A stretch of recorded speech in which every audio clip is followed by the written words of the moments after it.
yeah, everyone will be here.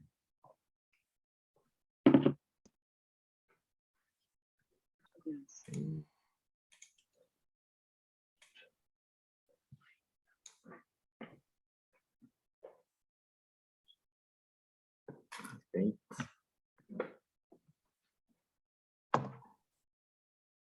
Yes.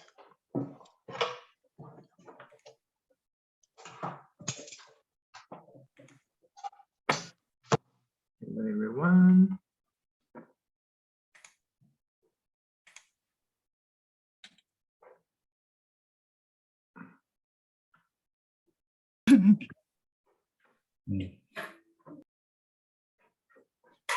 Hang on, you wanted to say something?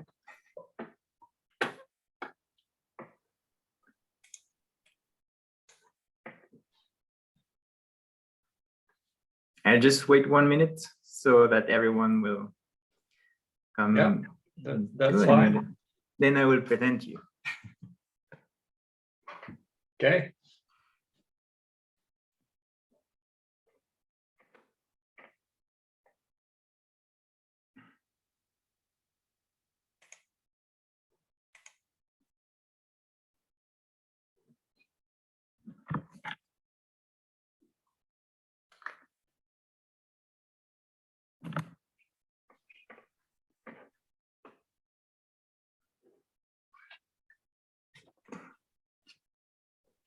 Okay, good. I think maybe we can already start. So I want to really thank Joakim to be here today for our seminar, our list of seminar for the Midi de la foresterie.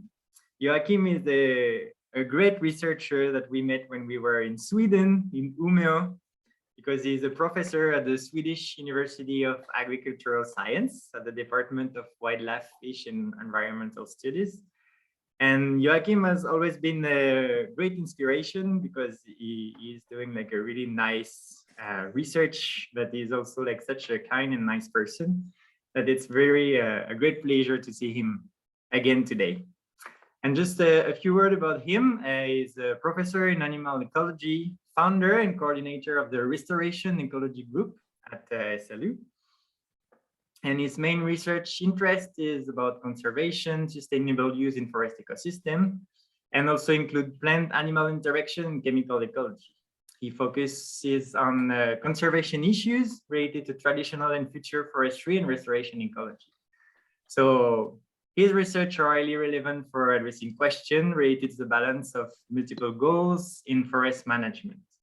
So I'm very happy to welcome him today, and he will talk a bit more about his research, especially about restoration ecology. So Joakim, if you want, you can start to share your presentation, and we will listen to you. Thank you very much, Guillaume. Very nice to be here, I must say. And I will try to share my screen and hope that it will work as planned. Sure. The sharing is starting.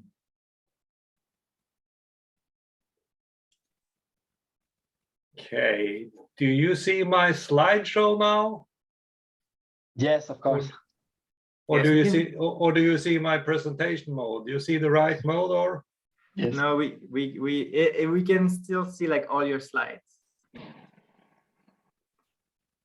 Okay, so you see my slideshow now. Yeah, but you are not in full screen. But okay, well let's see then if I can change my display settings here. Did that help? oh yeah, that's perfect. Okay, very good. Then I will start. I'm not sure how you want to do this. I mean, you can interrupt and ask me questions if you want to, but it's a little bit difficult for me to see who wants to ask questions. So maybe we should take it at the end of the lecture. I'm not sure how you usually do this, but it's up to you. I don't mind if people interrupt me, but okay. So usually we do like a 45-minute presentation, or like the time that you want. We have 1 hour for this, and then at the end, like people are asking questions. But if someone raises his hand and has like a question, we will tell you. Yeah, that's fine with me then. Just keep track of it then, and then I will start. So do you see a slide now with a person and sort of prescribed burning? You seeing that? Yes, we are seeing. Great. Then I will start. I will talk about ecological restoration and ecological compensation for biodiversity conservation in Sweden, and I will present a number of case studies that we have been doing throughout the years with different types of restorations to basically benefit different groups of species. And as Guillaume said, I'm working at Department of Wildlife, Fish and Environmental Studies.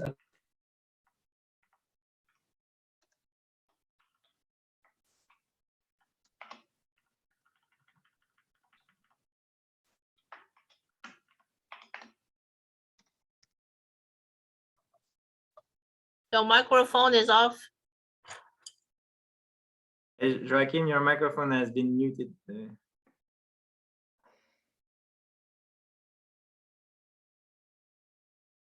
Can you hear me now? Yeah. Yes. Okay, good. It's back. I'm back. So I will give you a very brief sort of background to the situation in Sweden. And as some of you might know, Swedish forestry, we have a long history of quite intensive forest management, and we're quite good at producing forest products. So the Swedish forest area is about 1% of the global forest area, but Sweden is the third largest exporter globally of wood products. So we are doing something right, but that also means that we are using quite a large part of the forest landscape for production purposes.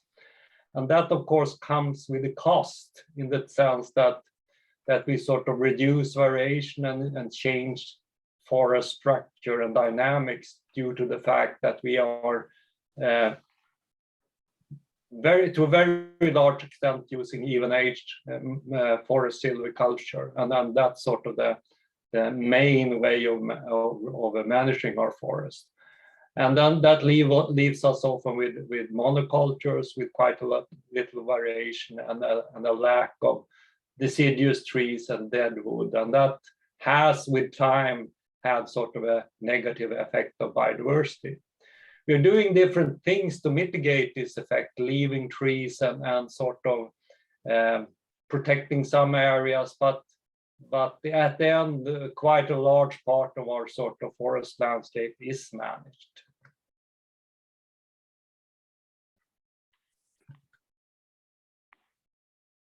Trying to change slide, but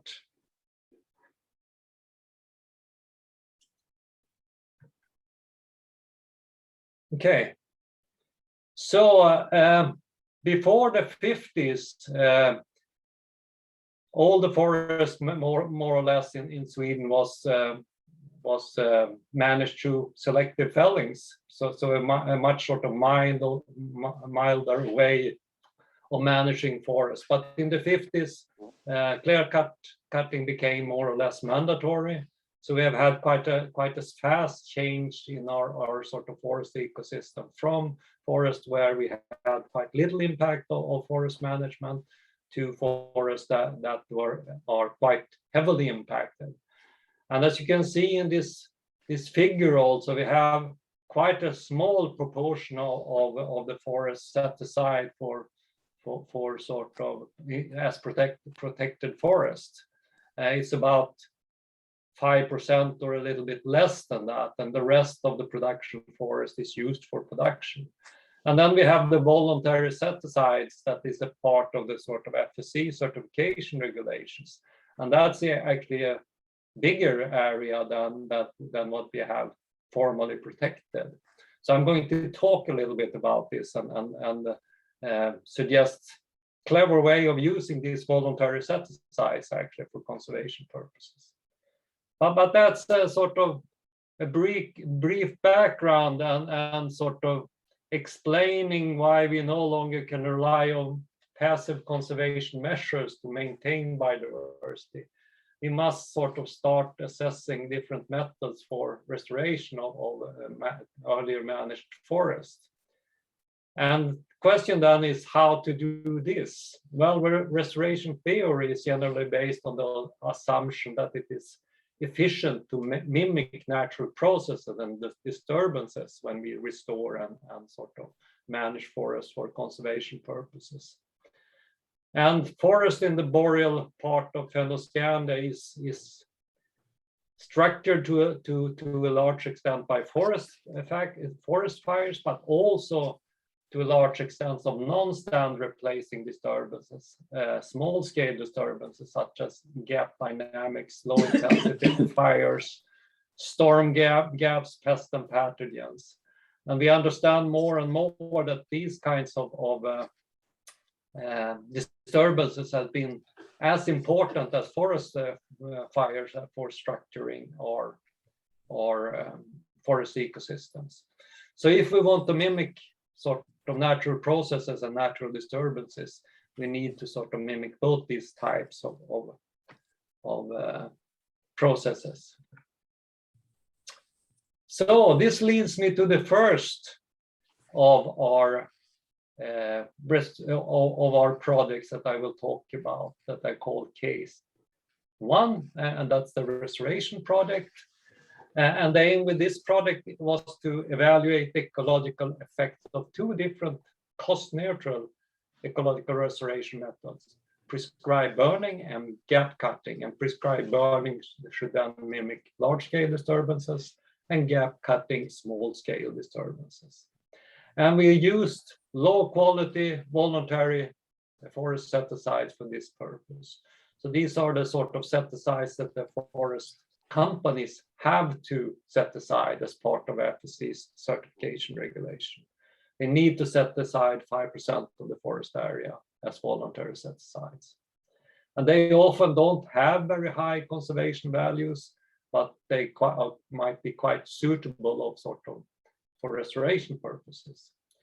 And I also said cost neutral because that was one of the prerequisites when we started to plan this project together with one of the big forest companies in Sweden, Holmen Skog, that they didn't want this to cost them anything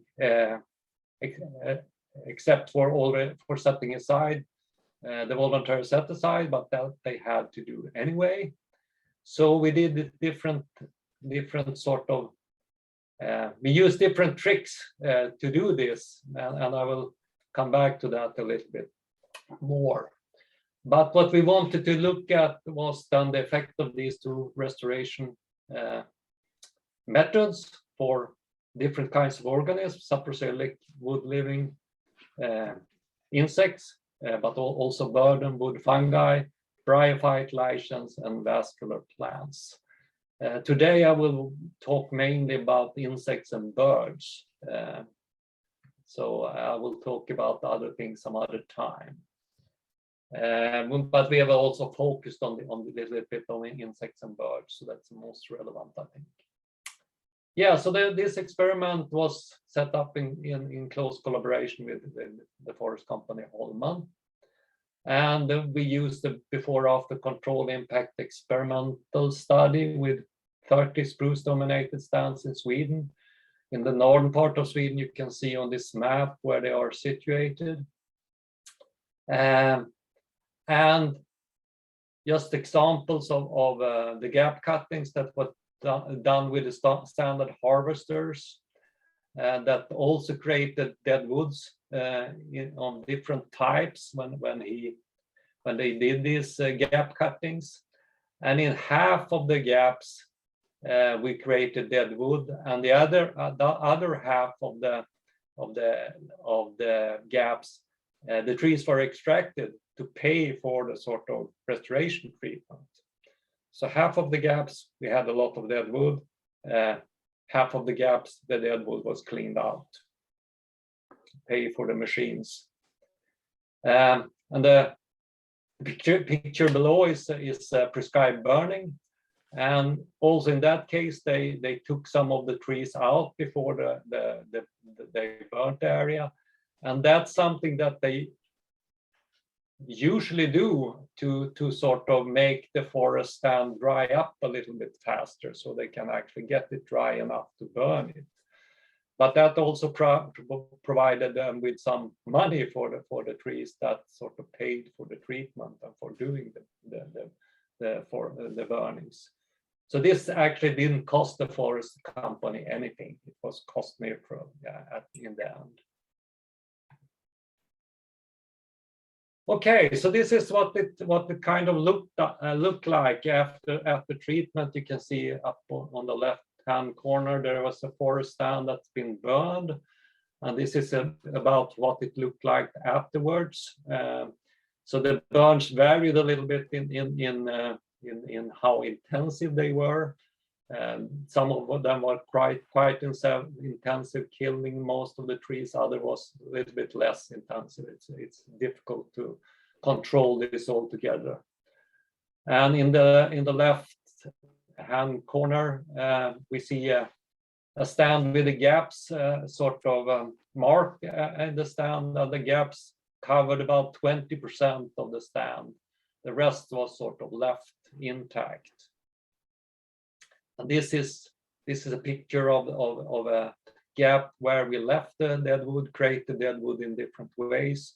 You can see that the harvester pushed some of the trees over, or cut them, or created high stumps or ring bark trees. So we have different kinds of ways of creating deadwood from spruce and pine, but also birch. Okay, those sampling. When it comes to saprosilic beetles, we used window traps, and that we applied before as a sort of baseline, 2010, and directly after treatment in 2011 after burning and gap cutting, but also in 2012, and we also did a study in 2015 where we used eclector traps, but I will come back to that.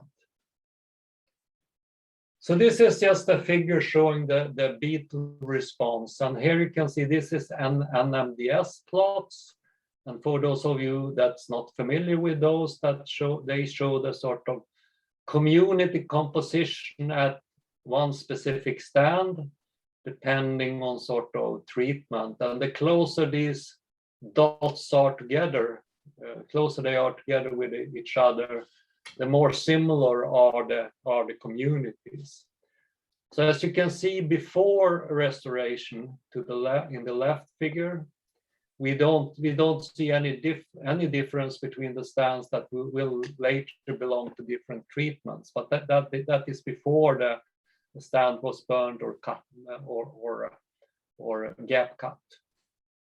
But after restoration in the left, in the right figure, you see that the burnt sort of stands have moved in this figure, so their communities are very different from what the controls are, and also different from what the gap cut stands are. So we see an immediate effect, especially of the burnt in the burnt stands. And when we look down in what kind of beetle species that explain these differences that we see in communities, we see that this lists only sort of a number of these species that explain most of the differences between burnt stand and control, and burnt stands and the gap cut stands. And you can see most of these species are listed as either FF or FD. So they are either sort of known as being fire favored species or fire dependent species. So that seems that we actually attracted quite a lot of species that were either dependent on fire for long-term survival, or at least favored by fire. So that's the main sort of explanation for the difference in community composition that we attracted a lot of fire specialists. And if we look at sort of species richness in saprosylic and non-saprosylic species, we see an increase in general in all, if you look at all species in the burnt sites. But if we break this down into different functional groups, depending on what they feed on, we see that we see a significant increase in the burnt areas of cambivores, but also in the gap cut stands. And we see an increase in bird stands in all groups basically, but we only see a sort of increase in some of the groups in the gap cut stands, for example, the cambivores and the fire favored species. So we see a stronger effect in the burn stand than we actually do in the gap cut stand. And we also sort of looked at the effect of this different substrate that we produced. If the type of substrate attracted different types of beetle species, and that we see a strong effect of tree species in this table. We see also a strong effect of substrate type, and we also see a sort of interaction terms of that. So we need to break it down a little bit.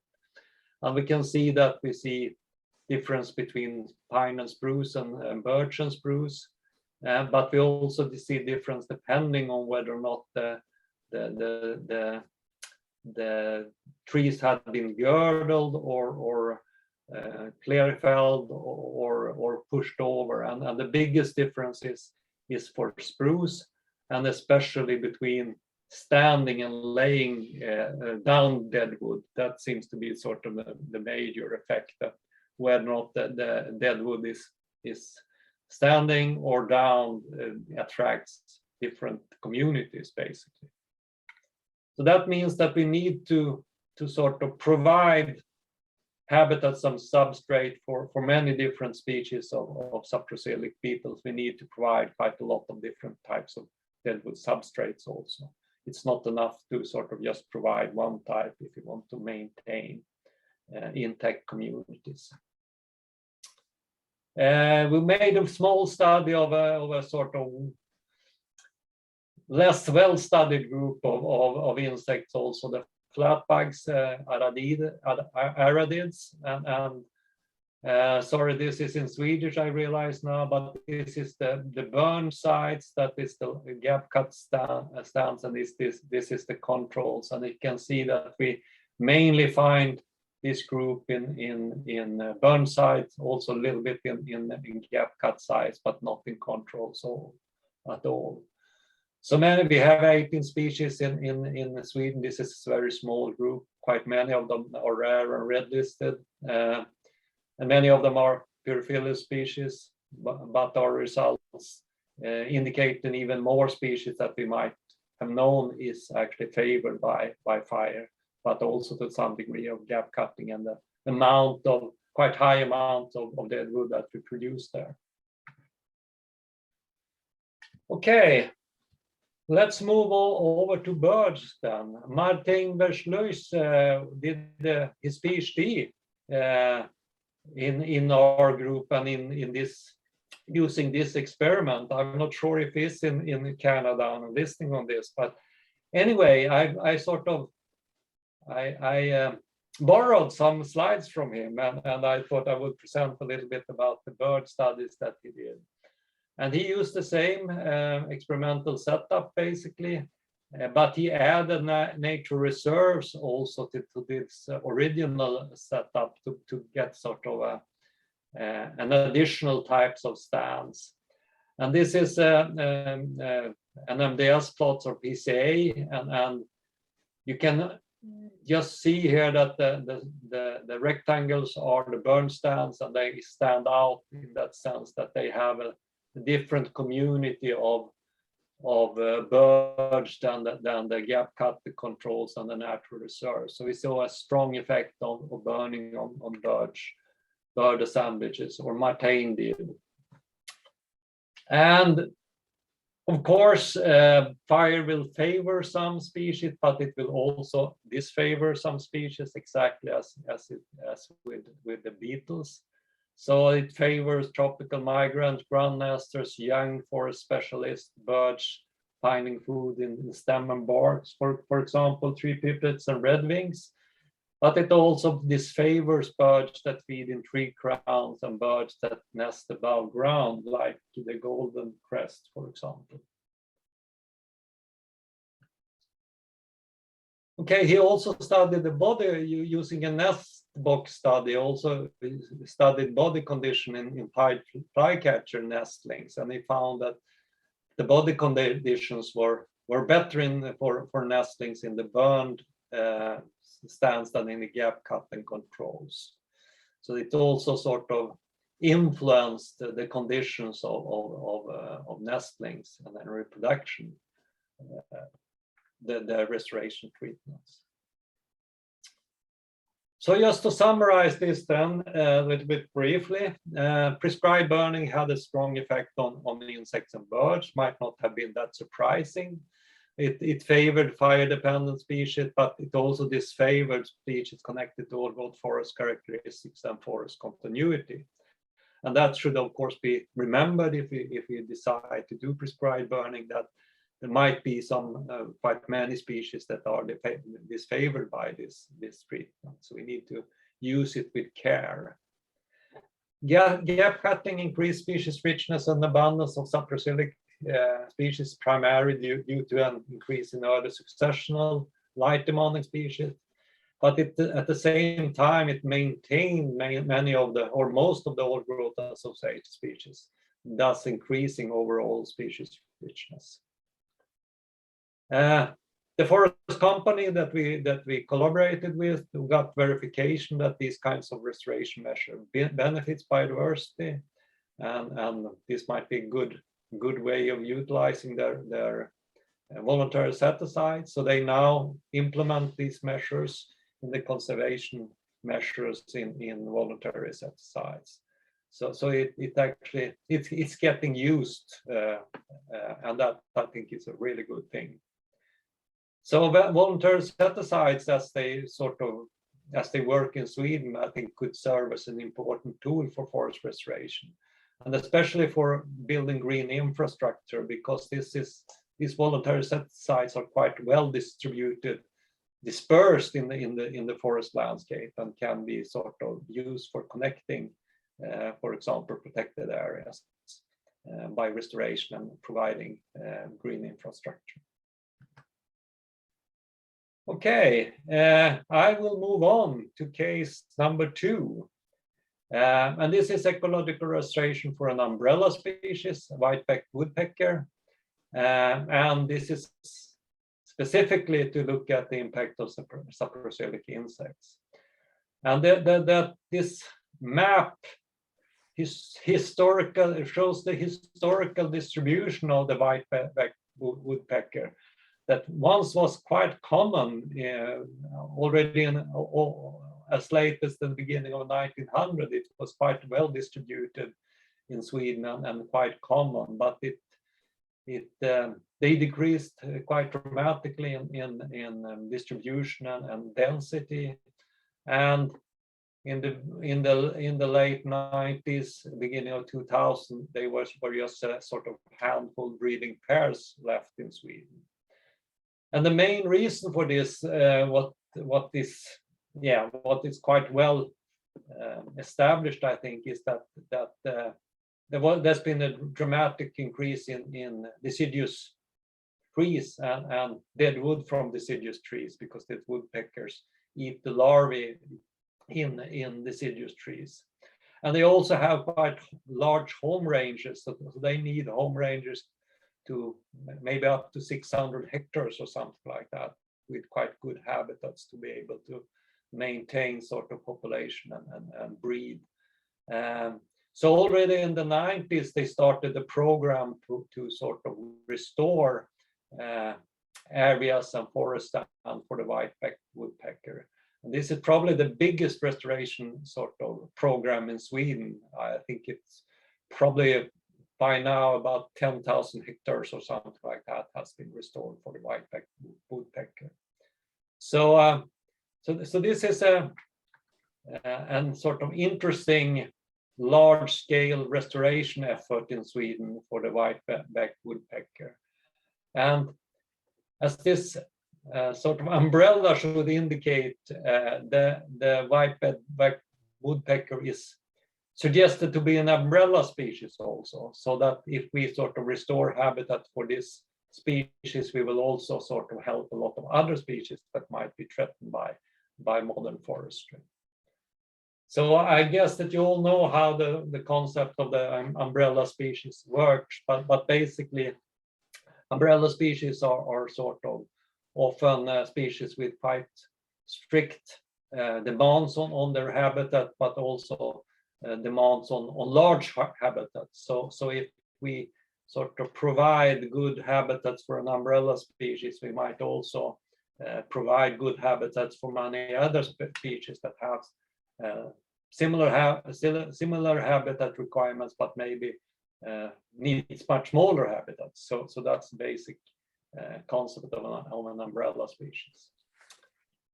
So basically what we set up when we started this experiment was a number of hypotheses that forest restored for the white-backed woodpecker would attract different saprositic beetles than commercially managed non-restored forests, that they would attract more naturally co-occurring species, co-occurring with the white-backed woodpecker down, and that would be especially species adapted to broadleaf forest and good light conditions, and also that they would attract more saprositic species of conservation risk concern, that is red-listed species.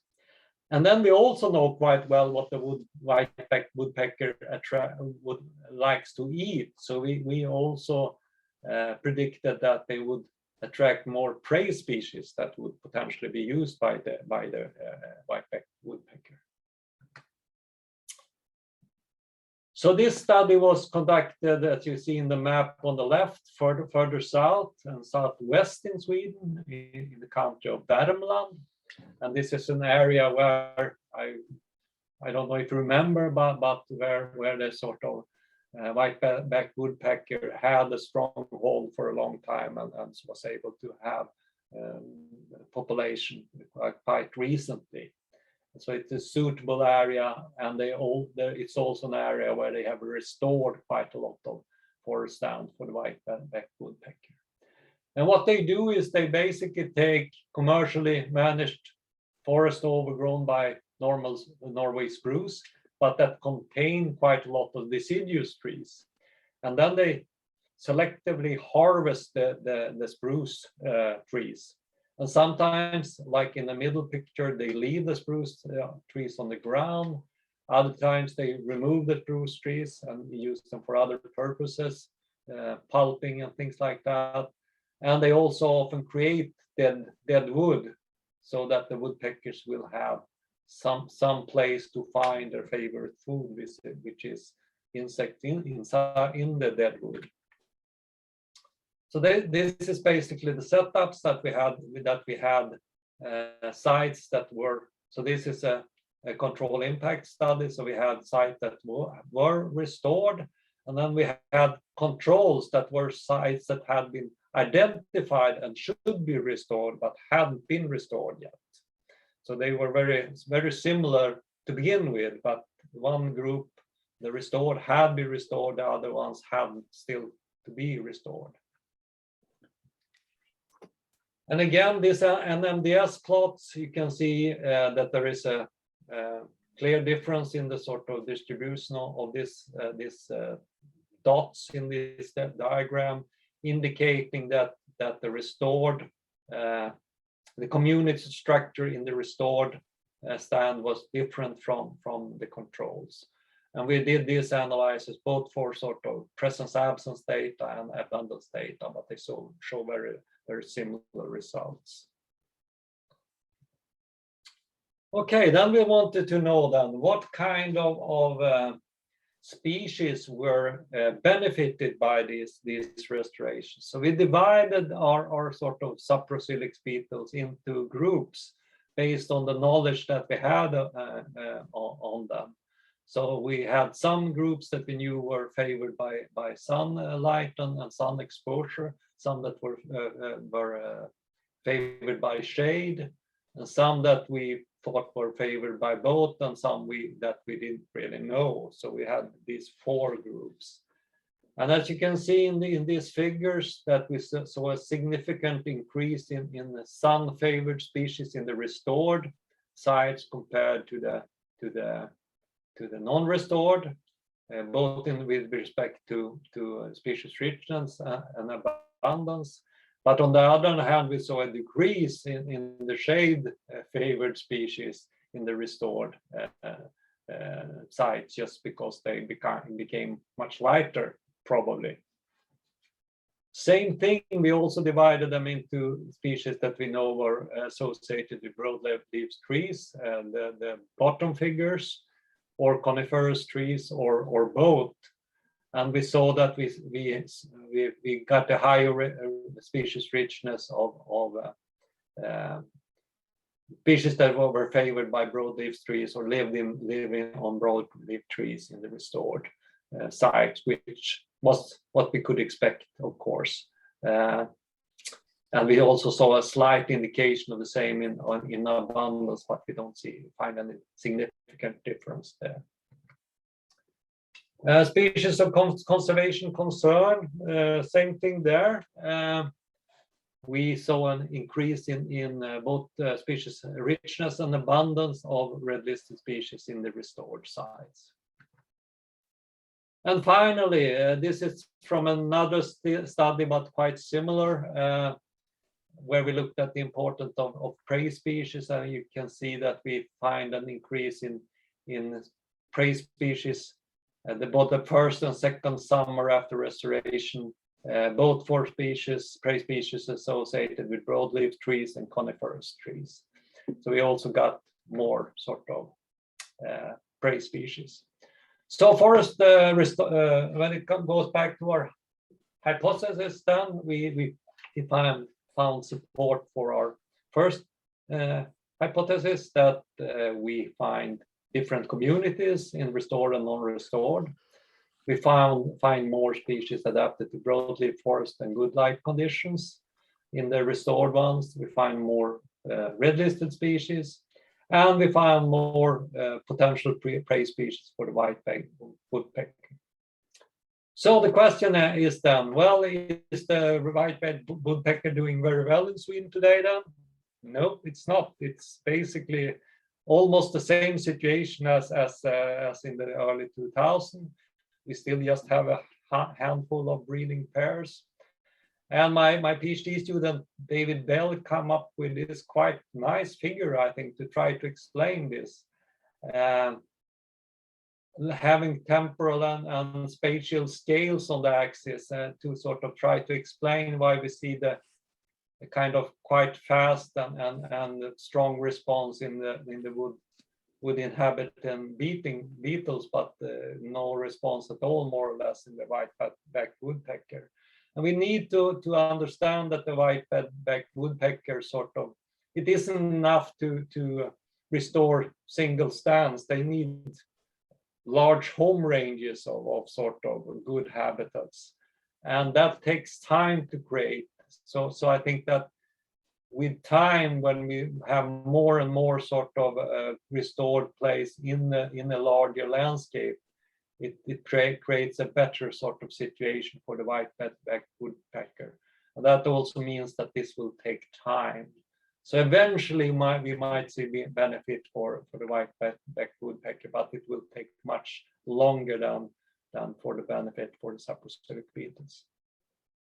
Okay, so restoring deciduous forests are likely beneficial for many species, not only the white-backed woodpecker, and this should be a high priority in Sweden. And I'm happy to say that quite a lot of the forest companies and governmental organization has realized this. So there's quite big efforts now to restore deciduous forest in Sweden. Okay, I will move on to the ITIC project. This is something that we started quite recently, so I don't have that much data to present, but I will present sort of the outline and a little bit of preliminary results. The picture to the left is the ITIC mine, which is I think the largest open pit mine in Northern Europe. It's quite huge, and what you see in the far end of it is the sort of sand storage area where they put all the leftovers after sort of extracting the copper and whatnot that they bring out of this mine. And this mining has been going on for some time. It's quite successful, and so they needed to expand this sort of area where they store leftovers. And while doing this, as you can see on the map, they needed to cut down quite a large area of forest, almost 400 hectares of forest. And part of this forest were high biodiversity values with quite a lot of dead wood, dead trees, long forest continuity, quite a lot of red listed species of wood fungi, something that they found on the inventories. So this went to environmental court in Sweden, and it was decided that to be allowed to do this, the mining company would have to compensate for this by setting aside a compensation area. Or actually it ended up being 2 compensation areas.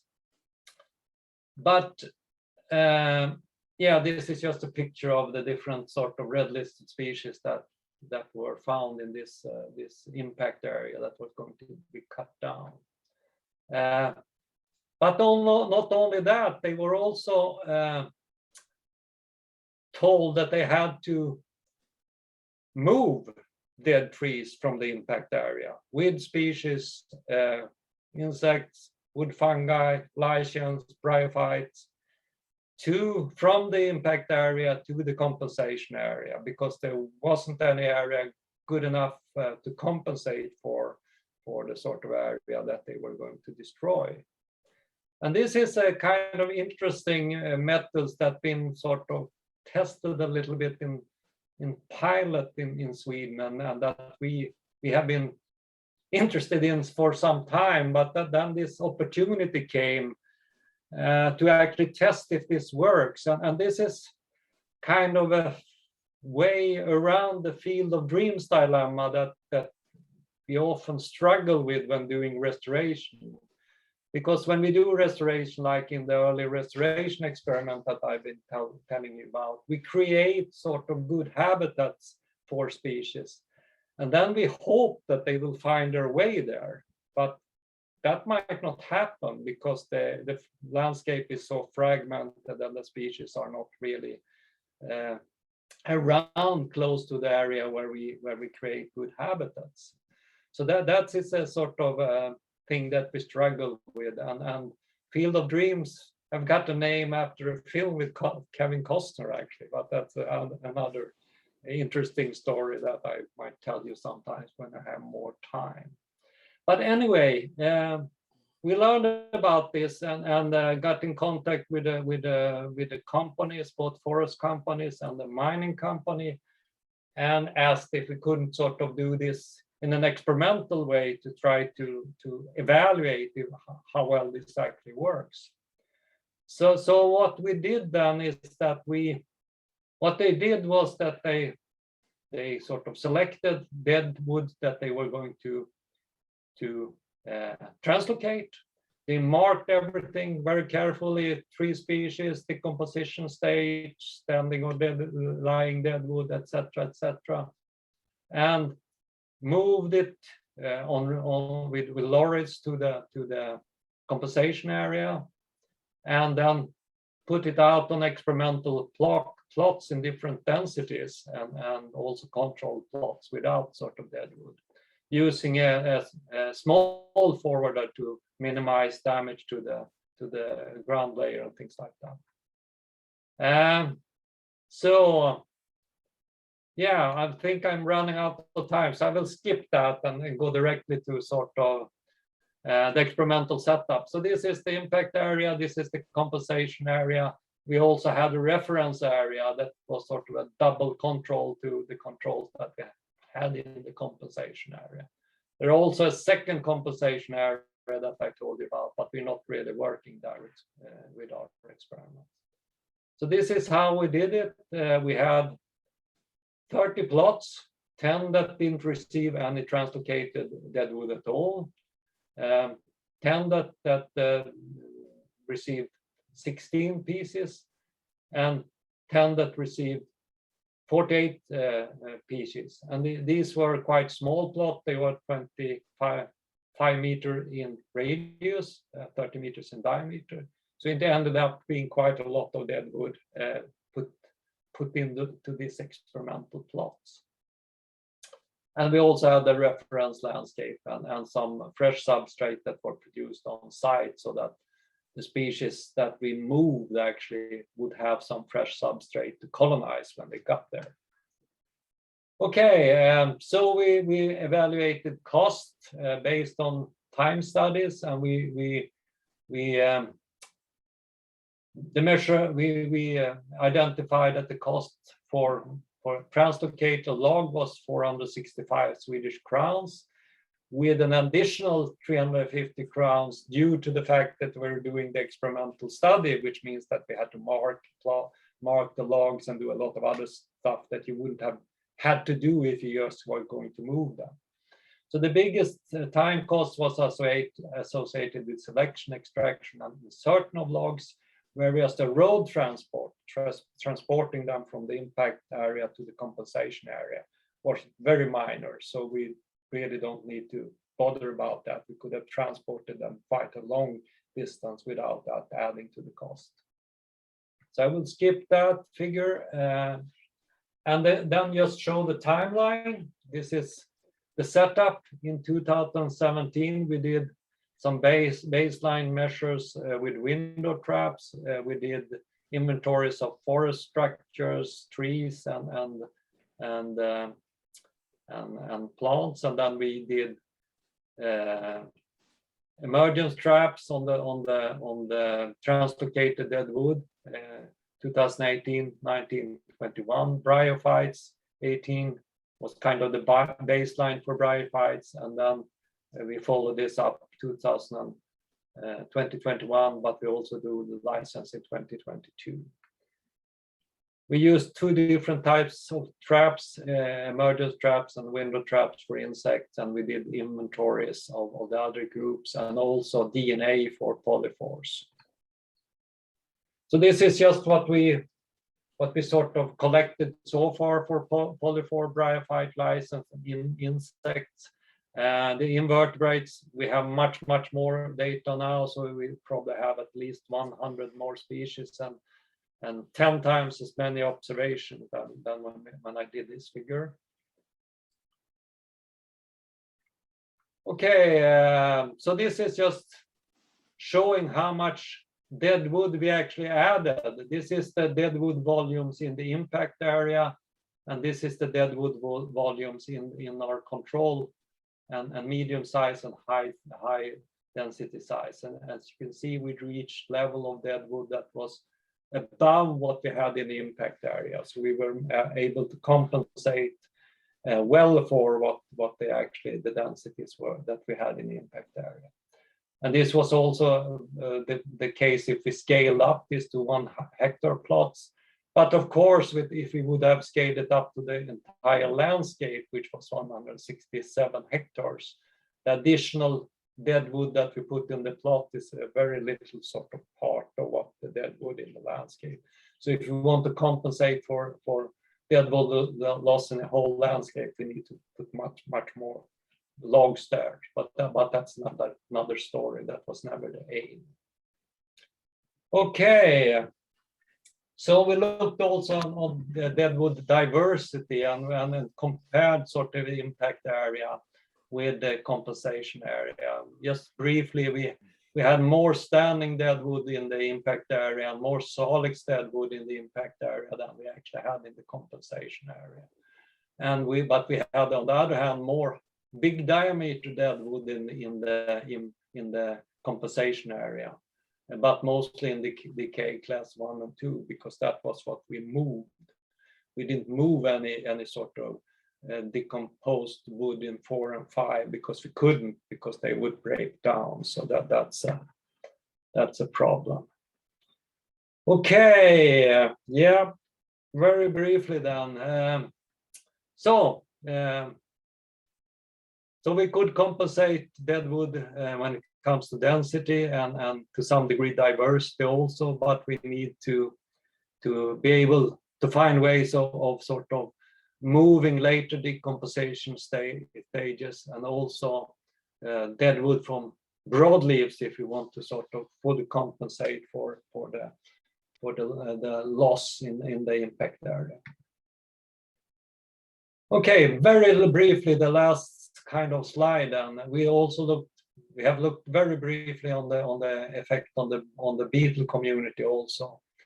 After translocation, we see actually an increase in the high density plots and no increase in the density plot, and the decrease in the control plots.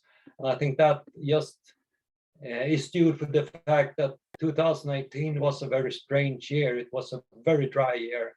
So we think we have an overall decrease in sort of in the beetle community in 2018 compared to 2017. And that depends, could explain these strange sort of results in the control plots. So take home message then. So this translocation of dead wood, I think, has a great potential as a new tool to compensate for habitat loss and also circumvent the field of dreams dilemma. It will shorten the delivery time also for high quality habitats like decomposed dead wood of big dimensions. There are, of course, potential problems, unknown ecological effect. If we move a lot of the substrates and species, how would that affect other species that are already there or other processes? And also, is there ethical dilemmas of sort of moving species from one place to another? So that's stuff that we need to consider. Yeah, so I hope I have sort of at least partly convinced you that ecological restoration and different types of it can be used as sort of quite efficient and also to some degree cost efficient ways of mitigate negative effects on biodiversity. And there's been a lot of different people involved in these projects and industrial partners, a lot of funding agencies, and lots of collaborators. So I probably left a number of people out in the collaborator sort of list, but thank you all and thank you for having me.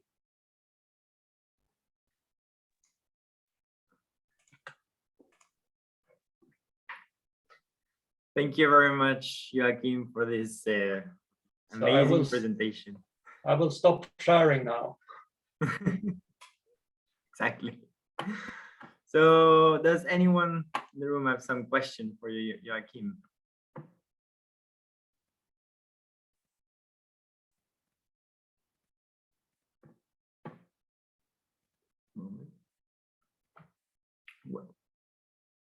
Yes, Ruben. Yes. Yeah, first of all, very, very nice. I find it amazing that you were able to have the opportunity to, move an entire habitat. But it also leaves the question of why would you move the habitat instead of just moving the species by itself and searching for a viable habitat to place the species in? Yeah, I mean, yeah, of course. I mean, we could have moved species also. Skipped the sort of dead wood and only moved for example, lichens, or it's possible to do that also. But if you want to move lots of species associated with dead wood, I think it's easiest to sort of move the dead wood items rather than trying to sort of move individual sort of, because if you move a big log, you will move lots and lots of insects, you will move lots of wood fungi, you will move lots of sort of lichens and bryophytes, and often you don't know what you have in the dead wood either. So I mean, there might be 200 species of wood fungi in a sort of in a big log. I think it's the most efficient and easiest way of doing it. On the other hand, of course, you don't know exactly what you move unless you do very, very sort of thorough inventories before you do it, which we didn't have time to do in this case because they were expanding the mine and said, well, we couldn't say that you have to wait a sort of year for expanding the mine because we want to do baseline inventories on everything. So we just had to sort of go with what the time that we had available. Okay, yeah, I understand. For the other questions as well, I was wondering, you're also always talking about species richness, but what about species biomass? Because you're talking a lot about, a lot of more species coming by, but biomass is a very important factor as well, especially if you're talking about the woodpecker as well, because it needs a viable food resource. Yeah, I think that's a really good question. That is something that we have discussed to look into more, but we haven't actually got around to do it in this project. We have done it in some other project, but I think you have a really good point there for sort of consumer sort of top predators like the woodpeckers. I think that species richness is one thing, but they go for biomass. They need sort of big larvae and so that's sort of more important for than maybe species richness or even abundance. So I think you have a good point, and yeah, we should really do that. Okay. Yep. And then one more thing. You're talking a lot about the restoration by fire, but I was wondering, in Sweden, is it normal to have the fire used? Is it like a natural state that happens in the forests of Sweden as well? Forest fires? Yeah, I mean, forest fires have been really important in sort of structuring our boreal forests, same as in Canada, I guess. But then when we started to utilize the sort of forest and distribute ourselves in all parts of the sort of most parts of Sweden, we became extremely sort of efficient of putting out fires. So our fires, our forest rarely burn today. About 1% of the area that used to burn historically burn every year in Sweden today. So to compensate for this, they have started to use prescribed fire as a sort of management tool for biodiversity. And that's actually, that's mandatory in the FSC certification in Sweden, that forest companies have to burn a certain area every year of the productive forest land. So that they actually have to do it. It is not sort of something that they rarely reach the sort of area goal that they should reach, because burning is a tricky business, and it's usually a very small window opportunity that when it can sort of burn in a safe way. So it's a very tricky business for them. But this is a management tool that's used quite a lot in Sweden. So it's not unusual.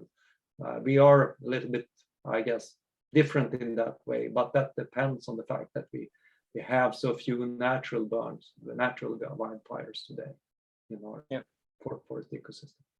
Okay, yeah, thank you. Then there was one small last question.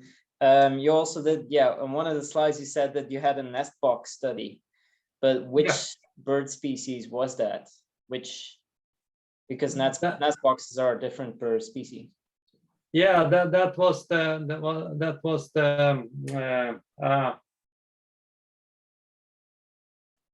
sorry. That's okay. I need to check.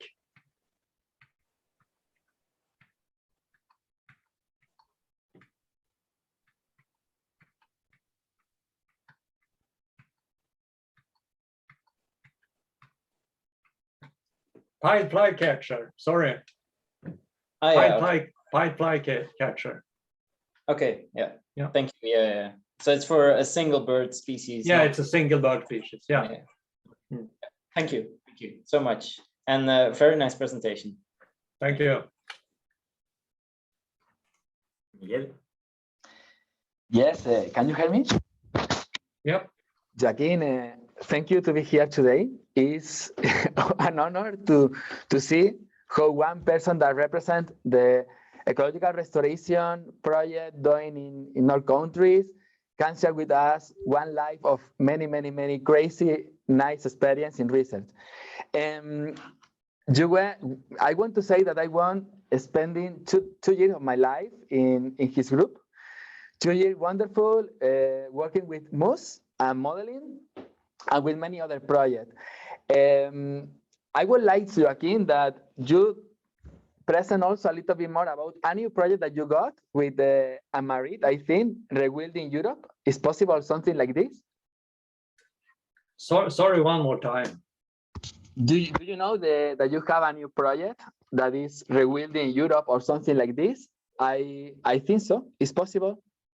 Yeah, I think yeah, well, I don't have a new product. I think we have some proposals on it, but It's only proposal, but yeah. can you share a little bit more about this great idea? Because I think that is one of the most interesting projects that I read recently. Yeah, I don't think I should say so much about it yet, because it's not it's not the decider or anything. So Okay. I mean, rewilding can be quite a lot of different things, Yes. and rewilding can be kind of restorations also. Mm-hmm. So it's a very sort of broad concept, I think. So I think our proposal sort of well, consists of lots of different things related to rewilding. It's quite a broad sort of scope on that.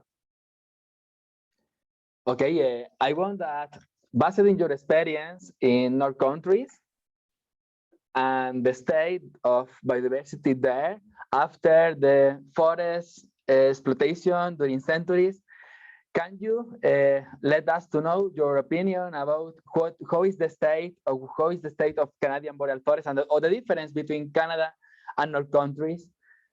What is the lesson that we can learn or we must to learn to apply in Canada about restoration? Well, as far as I sort of understand, not being a sort of expert in the Canadian forest, because it varies a lot between regions and things like that. But I think that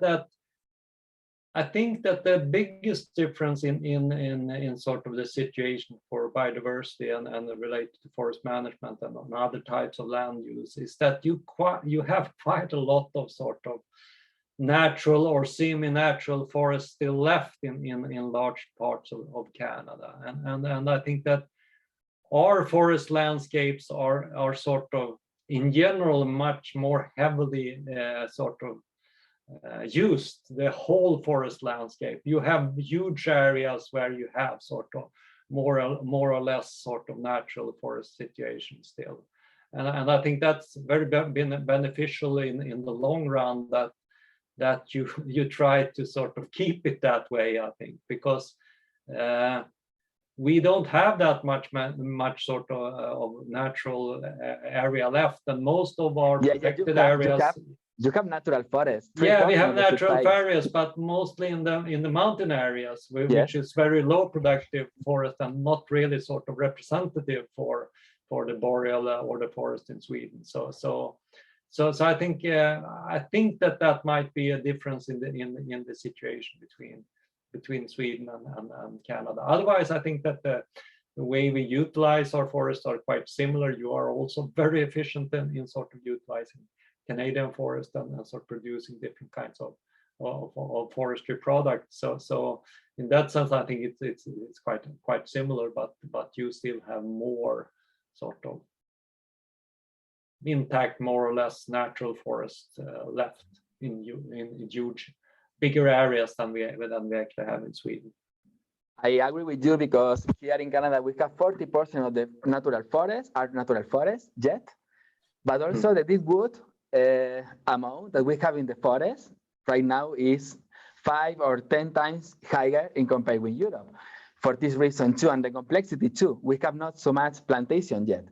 For this, I think that many people say that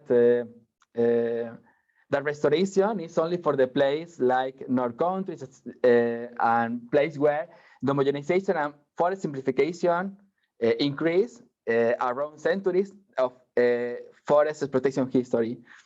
However, in Canada, we also see many changes, because even like that is not 10 centuries of history harvesting the forest, we can start to see this. My question is about how we can prevent this. And you have one solution, like some management approaches, like forest, like ecosystem-based management or continuous forestry approaches. What is your opinion? Do you think that in Canada this is a good solution for reduce the biodiversity loss and don't arrive to the North countries state?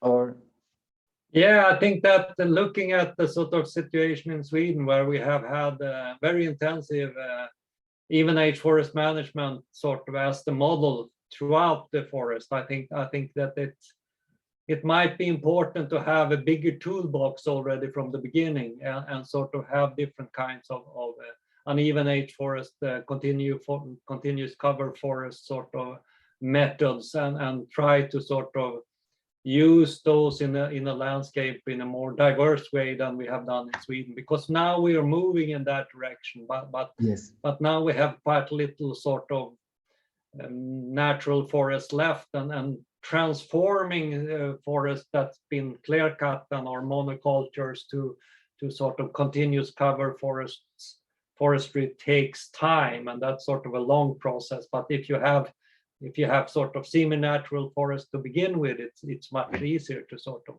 apply that kind of forest management. And also, I think it's looking at the Swedish forest, that it's really fragmented when it comes to the small remnants of sort of old growth forest. I think it's also important to try to do landscape planning. It's really difficult, but try to sort of build green infrastructure into the landscape from the beginning, and sort of connect sort of areas that are important for various reasons. Because we're trying to do that now by restoring and sort of putting things together, but recreating a sort of green infrastructure is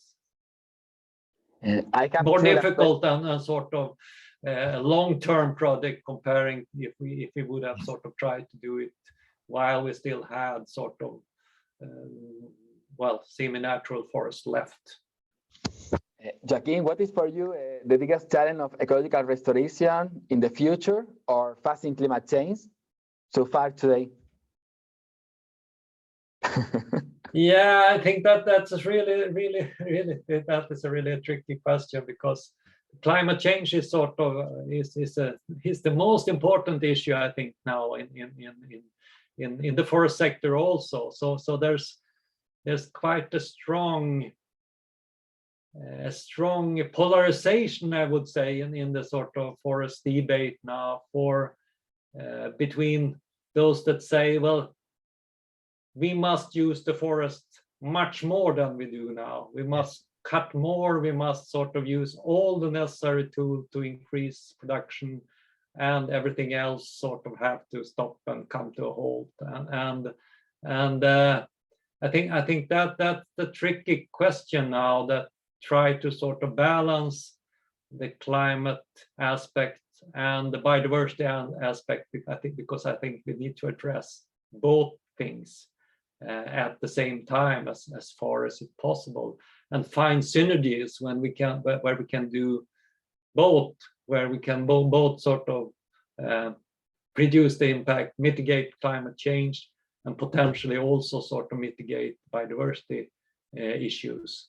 And that, I think, is the tricky question now, because the debate is so polarized. Nice. Joakim also participated in one of the projects, one grant that I received for the Sangyun and Ruben project. He's one collaborator, and he will be supervisor in different internship of my student.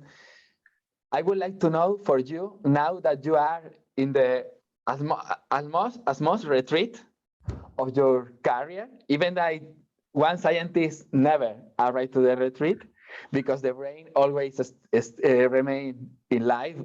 But what is your message for the new generation of future forest ecologists? Oh, that's a really tricky thing. I'm not really sure. I think that,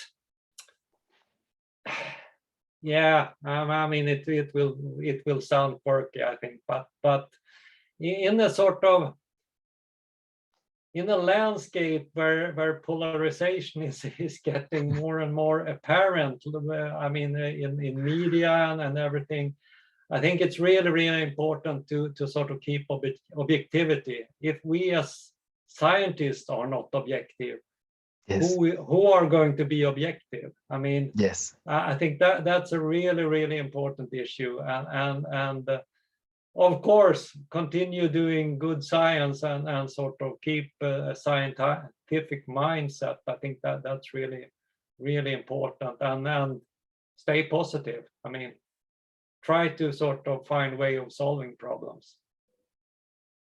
yeah, science is the solution for the future. Okay, Joakim, thank you so much for answering my question. Hoping to see you soon in Sweden. Yeah, look forward to that. Okay. Thank you very much, Joakim. I think it was a very nice conclusion with your presentation. But thank you very much. Like, it was to share your amazing research with our group, and yeah, we will continue collaboration in the future. So we will see you later. Yeah, thank you very much, and thank you for giving me this opportunity. And if you have more questions, just contact me. I will officially retire soon, but I will continue work as a sort of professor emeritus and senior expert. So I will be around, but maybe not as active as we invite you to visit us to the group, to the GREMA group in Canada when you want. Okay. Sure, that would be great. There is small help, funding help to give you to pay you the ticket plane. Yeah. Okay. We can discuss that. Good. Okay. It will be a pleasure. Yeah. Bye-bye. Okay, goodbye. Have a great day, everyone.